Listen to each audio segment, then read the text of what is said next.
I hope you're doing well today. We're going to go over the Sagittarius new moon that is happening on December 12th, 2023 at 20 degrees and 40 minutes.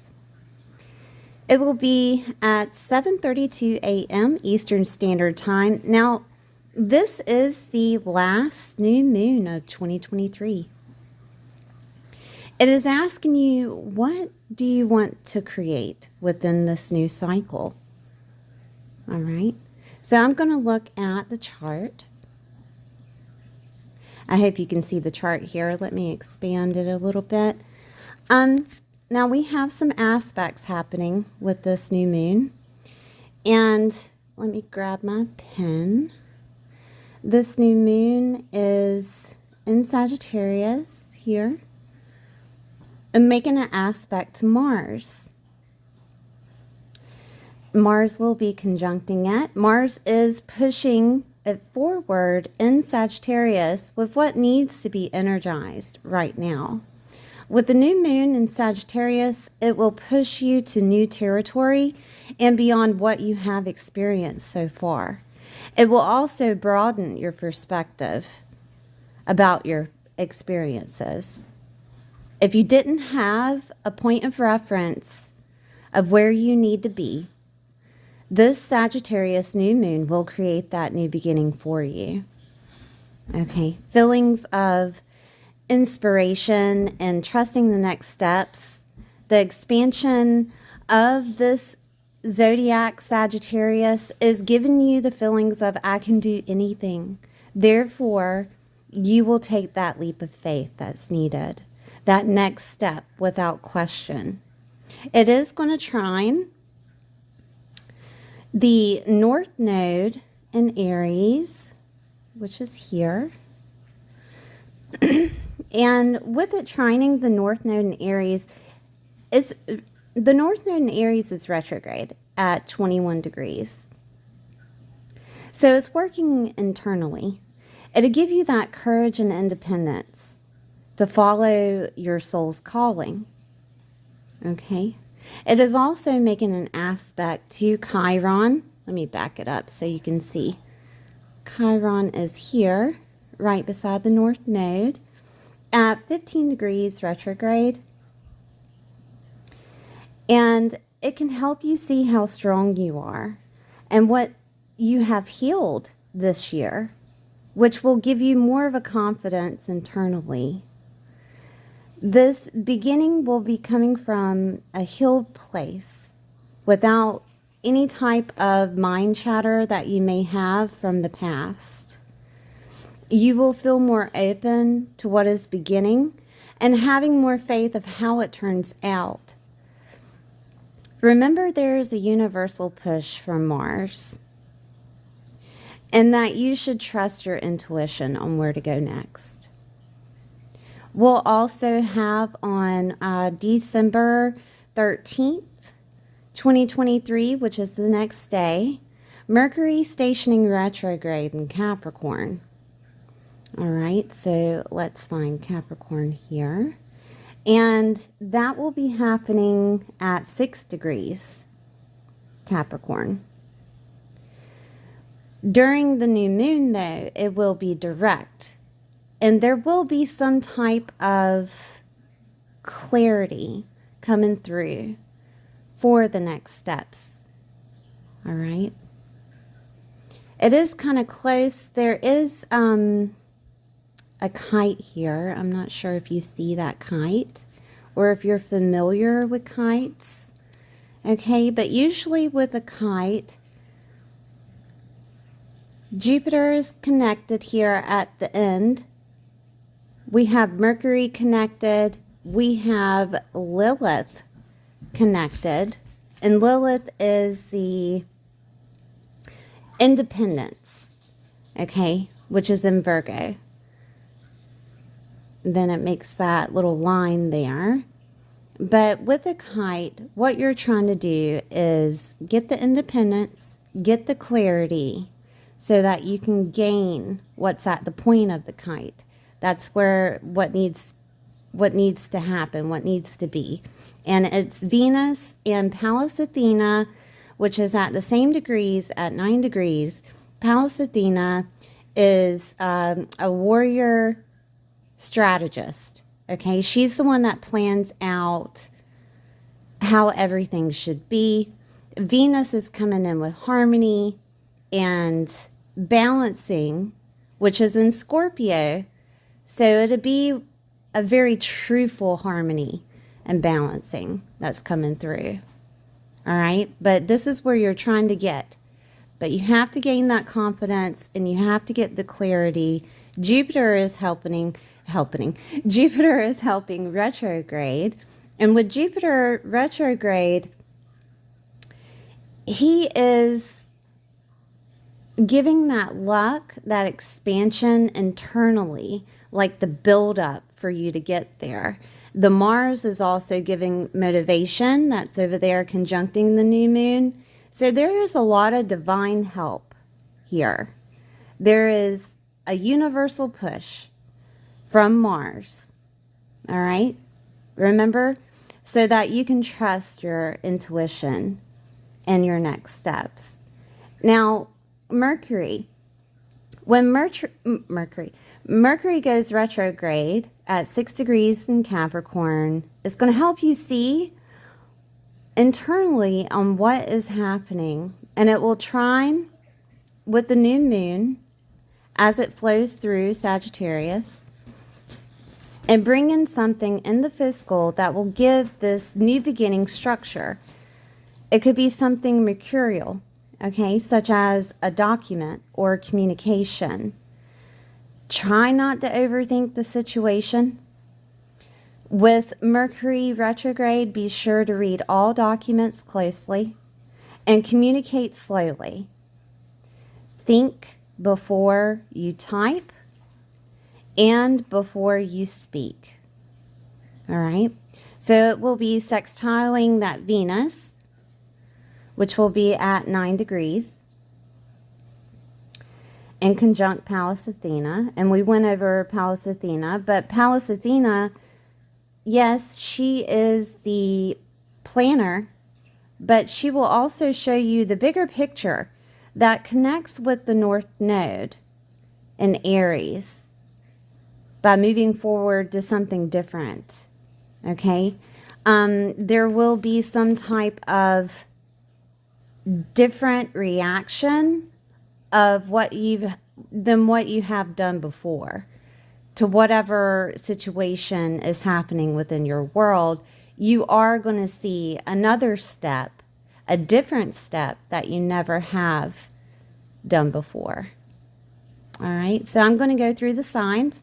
I'm going to go through your sun, moon, and rising sign. Please listen to all 3 of them so that you can find the energies that are alchemizing within your world. Okay, I'll see you soon.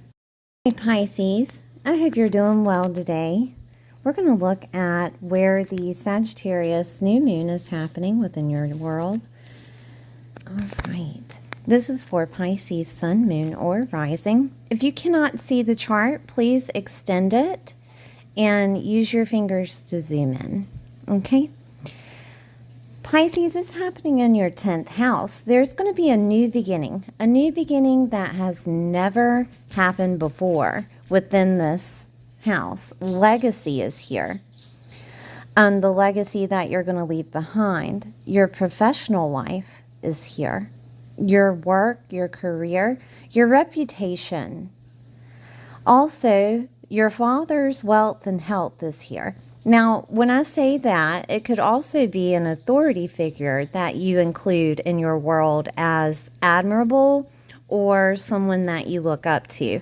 Doesn't necessarily have to be a male, okay? But a person of authority. And bosses are here, okay? All right, so a new beginning there. That's never happened before. And we're going to look at where Aries is with the North Node. Now, right now, the North Node is transiting in Aries and will be until 2026. And this is for everyone, is going to be transiting in Aries, okay? But in particular for you, it will be transiting in your second house. And with it in the second house is trying to gain independence and confidence as your own person or your own self-image within money, within your confidence itself, because it is dealing with your self-values, what you value, okay? And this will be your soul's path until 2026. All right, so let's look at that kite that I was talking about earlier. And Mercury is part of that kite. Mercury is going to bring in clarity in Capricorn. And this is your 11th house. Now, clarity is coming through either groups, networks, your community. This could also look like your dreams coming true, because the 11th house does deal with your dreams, wishes, and goals, okay? So there could be some type of communication, some type of clarity, some type of document that reassures that, hey, things are working out, right? And this could be pushing you to either make money independently or more money within your professional life, because the money house is activated and the 10th house is activated with that career space. And let's move on to the rest of the kite. I want to look at Virgo. Virgo has Lilith stationed within it right now. And Lilith is pushing that confidence toward you, that independent confidence toward you. Whether this looks like you not having to rely on other people, or vice versa, that other people are bringing in the money, the career space, everything that your goals were set toward, that they're bringing it in, okay? And you don't necessarily have to do anything. But Lilith is bringing that confidence toward you. Now, I'm going to go over the 7th house so you get a more of a gist of it. Now, the 7th house is your marriage partners, your spouse. This is marriages itself. So you could end up actually getting married and gaining, right? That could be a goal that you have. Alliances and commitments are here. Agreements are here. Contracts. Calibrations. So any of that sort that deals with a community, that deals with not necessarily friends that you're one-on-one connected to, but it could be just groups and networks and stuff that you're affiliated with that brings in more opportunity for you. Okay. And then we have in the 7th house, business relationships and clients. You could actually be gaining more clients and seeing your goals, your wishes, and dreams coming true, which in turn gains you more of self-worth and value, shows you what you value within your world that deals with your professional life, that deals with your legacy of what you want to leave behind, that deals with authority figures of sorts, okay? But either way, there is some type of communication between Lilith and Mercury happening with confidence building up. So let's look at the rest of the kite. We're going to look at Jupiter in Taurus. And that's in your 3rd house.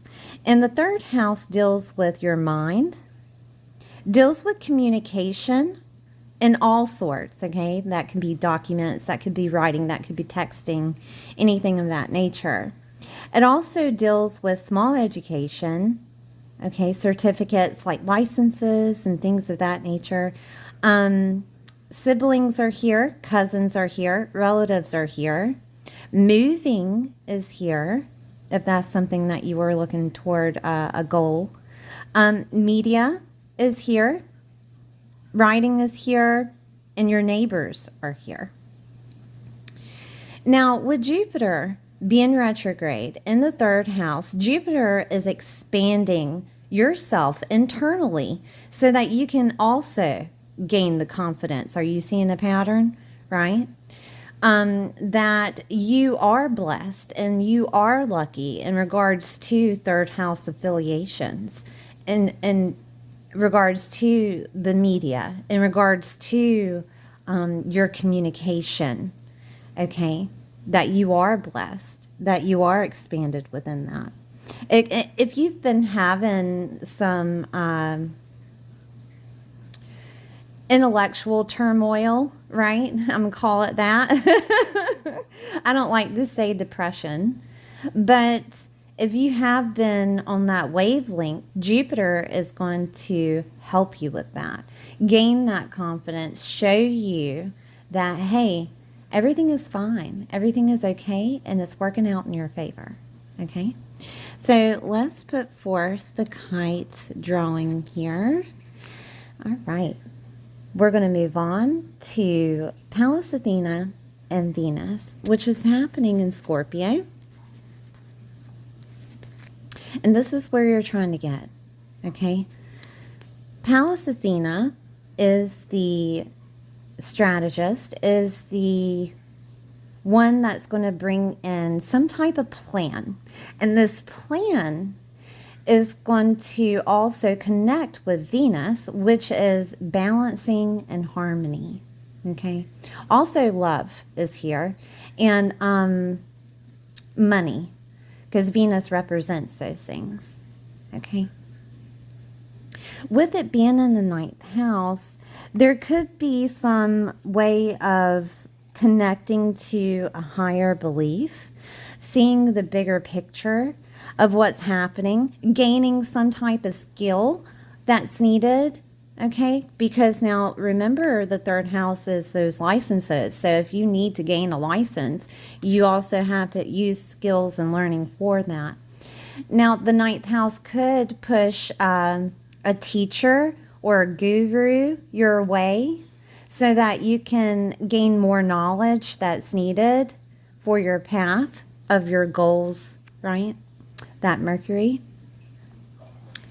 The ninth house also represents your in-laws and grandchildren.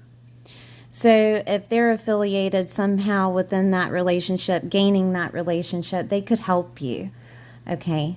They could help you with that confidence. Lilith is in that seventh house with relationships, and then the in-laws and grandchildren are activated. Also, other relatives, right? Relatives are a thing here. It's almost like a pattern, and they could put forth some type of communication toward you or give you some type of money, right? Something of that nature to help you out with getting your 10th house situated, which could be career. If you're in between careers, they could help you out with money, getting you toward more of your goals, wishes, and dreams, right? It's all connected. It's all connected.